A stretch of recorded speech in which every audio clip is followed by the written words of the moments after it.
E esse vídeo eu tô aqui para comentar um pouquinho sobre essas 3 dicas práticas de memorização e como foi que eu utilizei e como é que você pode utilizar também na sua vida para ir bem com. O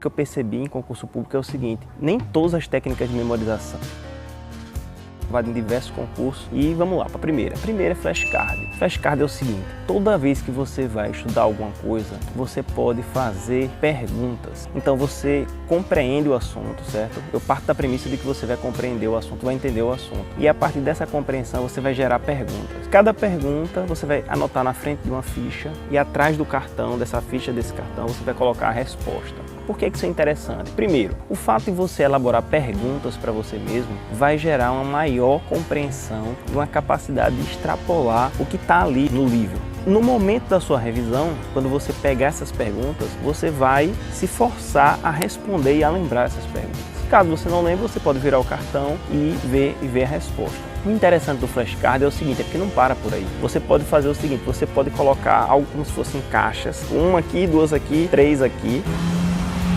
E à medida que você for acertando, você vai colocando para frente. E à medida que você for errando, você vai colocando para trás. Então vamos dizer que você colocou aqui numa caixa uma pergunta e você vê a pergunta e responde. E vamos dizer que se você acertou. Se você acertou, você joga para a caixa da frente. Se você errou, você joga para a caixa de trás. E sempre você vai pegando as perguntas para responder de todas as caixas. O que é interessante disso? Quanto mais as perguntas forem vindo para trás ou forem ficando atrás, você vai saber que essas perguntas são mais importantes porque você está errando muito. E à medida que você for levando tudo para a caixa aqui da frente, você sabe que você está ficando bom nesse assunto, nessa matéria. Então, essa é a importância de você usar o flashcard com a técnica, não só colocar a pergunta e a resposta. Vamos lá para a segunda dica prática, é criar fichamentos. Um dos maiores problemas de você criar, para mim era, de criar fichamentos, de criar resumos, era querer copiar todo o livro, toda a matéria, e aí ficava inviável. Quando você copia muita coisa, começa a ficar dá uma angústia muito grande, porque primeiro, porque você parece que está escrevendo o livro de novo,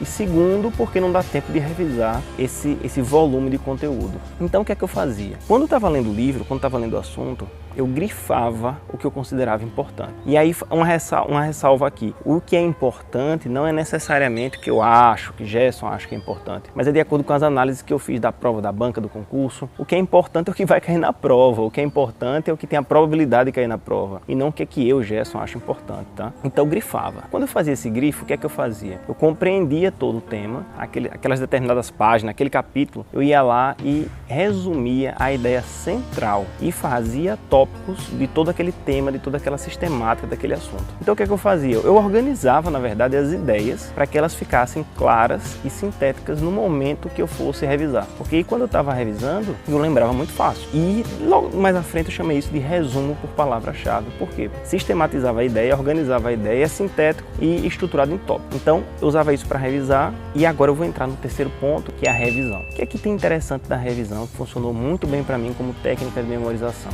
Porque eu estudava uma matéria por semana. Muita gente estuda 2, 3, 4, muitas matérias têm ciclo, tá? Cada um tem o seu jeito. E eu vou te dizer o jeito que eu estudava.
E programá-lo para tocar um alarme para daqui a 25 minutos.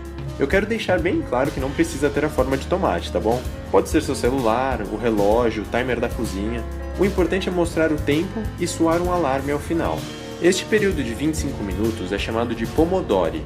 Durante um Pomodori, você deve ficar focado em apenas umas. Sempre que você terminar um Pomodori, pare por 5 minutos. Procure fazer algo que te relaxe. Você pode descansar um pouco, dar uma volta, tomar uma água e, é claro, sentir o prazer de ter completado a sua missão. O importante é evitar tarefas que exijam esforço durante este intervalo. Esse descanso de 5 minutos serve para recuperar a sua mente e te preparar para a próxima tarefa. É exatamente isso que impede que você fique cansado.